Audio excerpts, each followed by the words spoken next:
Welcome to The Explainer. Today, we're pulling back the curtain on the hidden science that decides whether that thing you just bought works perfectly or is a total dud right out of the box. You know the feeling, right? We've all been there. It is so frustrating.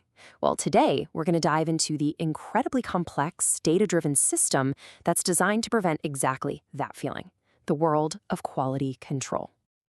So, let's start with the big question. What even is quality control? We're going to follow the process from the factory floor all the way to your front door.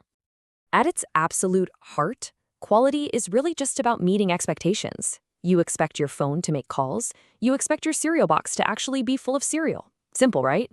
Well, quality control is the whole system of checks and balances that makes sure those standards are met, not just once, but every single time. Now you see, modern quality isn't just about some person in a lab coat catching mistakes at the very end of the assembly line. No, it's a complete revolution in thinking that basically changed everything. And this quote right here from the legendary Dr. W. Edwards Deming, it just hits the nail on the head. The goal totally shifted. It went from just inspecting for problems at the end to using data to build quality into every single step of the process, right from the very beginning. And when you do that, you create this incredibly powerful feedback loop. Look at this. It all kicks off with learning, which lets you improve quality. That, in turn, makes you more productive and actually lowers your costs. And hey, with a better, cheaper product, you gain market share, which is what allows you to stay in business and start the whole cycle all over again. It's this beautiful, virtuous cycle, and it's all fueled by data. Okay, so if that's the philosophy, how do companies turn it into something real? Well, they use some incredibly ambitious frameworks that are all about chasing perfection. So let's talk about one of the most famous ones. And it starts with this number, 3.4. Any ideas?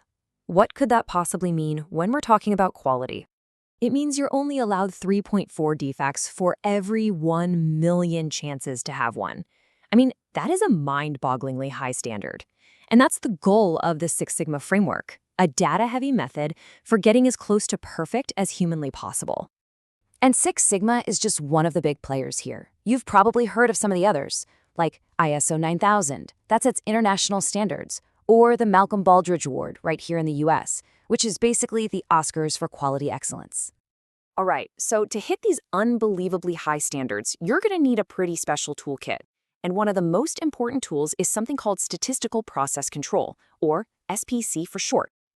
The best way to think about it is like a doctor who's constantly monitoring a patient's vital signs. The whole point is to use data in real time to spot any little variations and catch problems before they turn into something critical.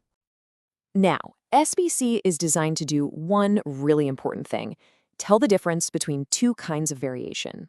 On one side, you've got common causes. This is just the normal, random noise you'd expect in any system, kind of like the small day-to-day changes in traffic. But on the other side, you've got assignable causes.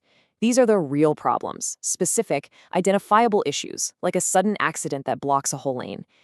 The entire goal here is to separate that normal background noise from the actual problems that need a fix. And the number one tool for this job? It's called a control chart. It's a really simple but incredibly powerful graph that basically shows you the health of a process over time. So every control chart has three key lines. You've got your center line, that's your target, your average. And then you have an upper and a lower control limit. You can think of these two lines as guardrails. They define the zone of normal, expected, totally okay variation. And boom, here it is in action. Check this out. We're looking at the weights of cereal boxes coming off the line. Everything's humming along, see? All the samples are between the guardrails. But then look what happens with sample 5. Its weight plummets, falling way below the lower control limit. That's the alarm bell. The chart is basically screaming that there's an assignable cause, a real problem, maybe a clogged nozzle on the machine that needs to be fixed right now before thousands of underweight boxes go out the door. All right, let's switch gears and talk about the final line of defense. This is all about something called the gatekeeper's dilemma. So imagine a company gets a massive shipment of, say, a million tiny screws. It's literally impossible to check every single one. So what do? They take a small, random sample inspect those, and then use statistics to make a huge decision. Do we accept this entire truckload, or do we reject the whole thing?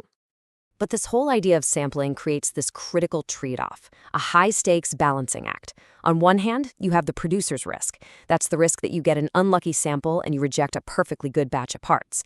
But on the other hand, you have the consumer's risk, and that's the scary one, where you get a lucky sample and accidentally accept a bad batch. And companies are always living in this constant tension, trying to manage both of those risks. So let's bring all this home. What does all this statistical stuff actually mean for you and the products you use every single day? Okay, so here's what you've got to remember. Quality isn't just one final inspection, it's a whole system. It's a system that uses data to tell the difference between normal noise and real problems, with tools like control charts acting as real-time warning sirens. At the end of the day, all this statistical thinking is designed to do one thing: turn raw data into dependability. So when you finally unbox that new thing, it just works. It really is a hidden world of data that makes our modern lives possible. So, as we wrap this up, just think about the device you're watching this on right now. The screen, the battery, every little chip inside, every single one of those components relied on these very principles to make sure it would work perfectly for you. Thanks for joining this explainer.